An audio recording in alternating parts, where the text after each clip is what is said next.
ایک دوست نے اپنے ایک دوسرے دوست سے قرض لیا اور قرض لینے کے بعد جو ٹائم تھا وہ پورا ہو گیا. اب پیسے اس نے نہیں لوٹائے. بڑی کوشش کی اس نے کہ بھائی میری رقم واپس دے دیں. اس نے نہیں دیا.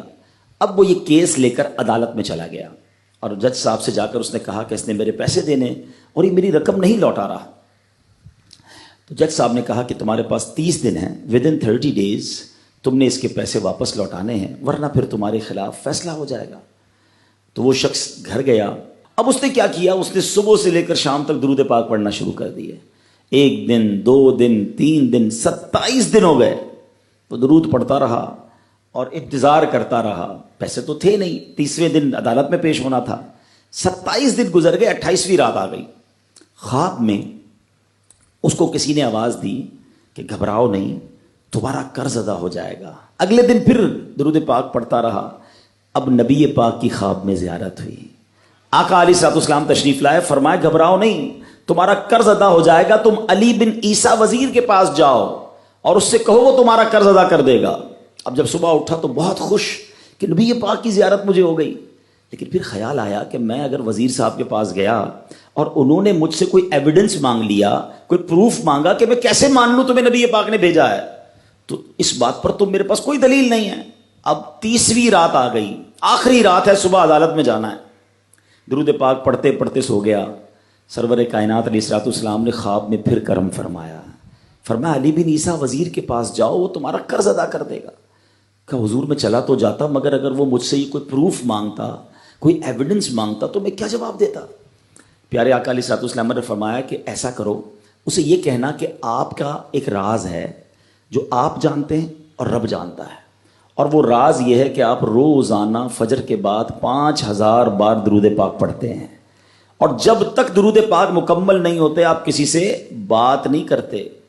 اب جب صبح اٹھا تو بہت مطمئن کہ اب تو دلیل بھی آ گئی ہے. پہنچ گیا صبح صبح علی بن عیسیٰ وزیر کے پاس. اس کا دربار لگا ہوا ہے. اس نے پیغام بھجوایا کہ میں علی بن عیسیٰ وزیر صاحب سے اکیلے میں ملنا چاہتا ہوں, پیغام لایا ہوں.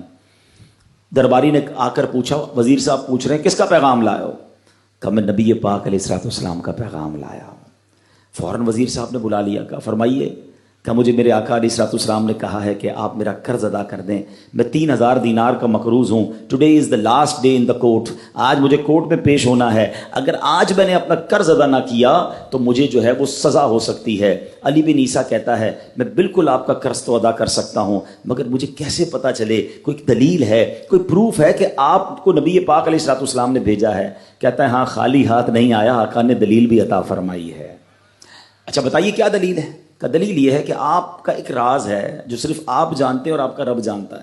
5000 ٹائمز ڈیلی آپ درود پاک پڑھتے ہیں فجر کے بعد, اور جب تک یہ درود پورے نہیں ہوتے آپ کسی سے بات نہیں کرتے. آپ ذرا پہلے تھوڑی دیر کے لیے امیجن کریں کہ جو وزیر 5000 بار روز درود پڑھتا ہوگا وہ عاشق رسول کیسا ہوگا. اس کی تو لاٹری نکل آئی نا, وہ تو خوشی سے جھوم اٹھا, کہتا مرحبا یا رسول اللہ, میرے درود پاک قبول ہو گئے, بہت خوش. اب ابھی بیٹھے ہیں آپ, کمرے میں گیا, واپس آیا اور 3000 نہیں 9000 دینار لے کر آیا. کہتے 3000 تو نبی پاک کا حکم, مرحبا یا رسول اللہ, 3000 اور لیجئے, آپ نے اتنی اچھی خبر مجھے سنائی, اتنا پیارا خواب سنایا, آپ کے قدم میرے گھر تک آئے, اور 3000 مزید لے جائیے, اس سے اپنے بچوں کے لیے کوئی کاروبار شروع کیجئے, اور ایک وعدہ بھی کیجئے, زندگی میں آئندہ جب بھی آپ کو کوئی ضرورت پڑے گی نا, آپ میرے پاس آئیں گے, میں آپ کا بھائی ہوں. اب یہ دیوانہ بڑا خوش ہو کر عدالت پہنچا. اچھا everybody expecting over there, سب یہ سوچ رہے تھے کہ یہ اس نے آج گرفتار ہی ہونا ہے, کیونکہ تھا ہی کچھ نہیں اس کے پاس, پہلے ہی کہہ دیا تھا کہ میں کولیپس ہو گیا ہوں. اب عدالت میں جاتے ہی اس نے 3000 دینار جج صاحب کو دے دیے کہ صاحب اس کو میرا قرضہ ادا کر دیں, میں جو ہے وہ اپنے قرضے سے بری ہونا چاہتا ہوں. جج صاحب ہوتے ہیں, انہوں نے کہا قرضہ تو ادا کر دیں گے, پہلے بتاؤ پیسے لائے کدھر سے ہو؟ تم تو کہتے تھے پیسے نہیں تھے تمہارے پاس, اتنی بڑی رقم کیسے انتظام کی؟ اب بھری عدالت میں گویا اس نے زبان حال سے یہ کہا کہ اتنا دیا سرکار نے مجھ کو، اتنی میری اوقات نہیں، یہ تو کرم ہے ان کا ورنہ مجھ میں تو ایسی بات نہیں۔ اب اس نے بھری عدالت میں پورا واقعہ سنایا کہ میں نے تو کچھ نہیں کیا، آقا خواب میں تشریف لائے، میں وزیر صاحب کے پاس گیا، انہوں نے یہ پیسے دیے۔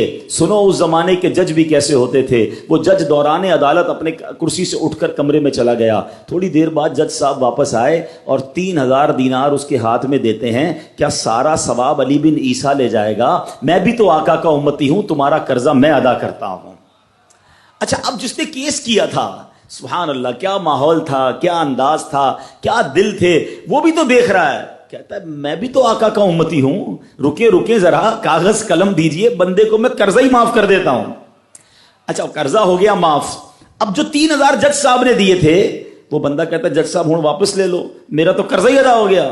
تو جج صاحب کہتے ہیں جو پیسے آقا کے نام پر نکال دیے میں نے واپس نہیں لینے، یہ سارے تم ہی لے جاؤ۔ اب یہ 12000 دینار لے کر یہ عاشق رسول جھومتا ہوا اپنے گھر پر جا رہا ہے۔ اے میرے پیارے اسلامی بھائیوں، ایک رات پہلے ایک سنگل پینی اس کے پاس نہیں ہے، اور اگلے دن 12000 دینار ہیں۔ درود پاک وہ وظیفہ ہے جو دل سے پڑھا جائے تو سبحان اللہ یہ مصیبتوں کو ٹالنے والا وظیفہ ہے، یہ پریشانیوں کو دور کرنے والا وظیفہ ہے۔ اور یہ میں نہیں کہہ رہا، خود سرور کائنات علیہ الصلوۃ والسلام کی حدیث ہے جس کا مضمون ہے کہ جو پریشانیوں میں ہو، جو مصیبتوں میں ہو، اس کو چاہیے کہ مجھ پر درود پڑھے، کہ درود پریشانیوں کو لے جاتا ہے، مصیبتوں کو لے جاتا ہے۔ ایک شاعر نے کیا خوب لکھا ہے، اور واقعی حق لکھا ہے، ہر درد کی دوا ہے صلی علی محمد، ہر درد کی دوا ہے صلی علی محمد، تعویذ ہر بلا ہے صلی علی محمد۔ تو ہمیں چاہیے، خاص طور پہ ربیع الاول کا مہینہ ہے، کثرت سے درود پاک پڑھیں۔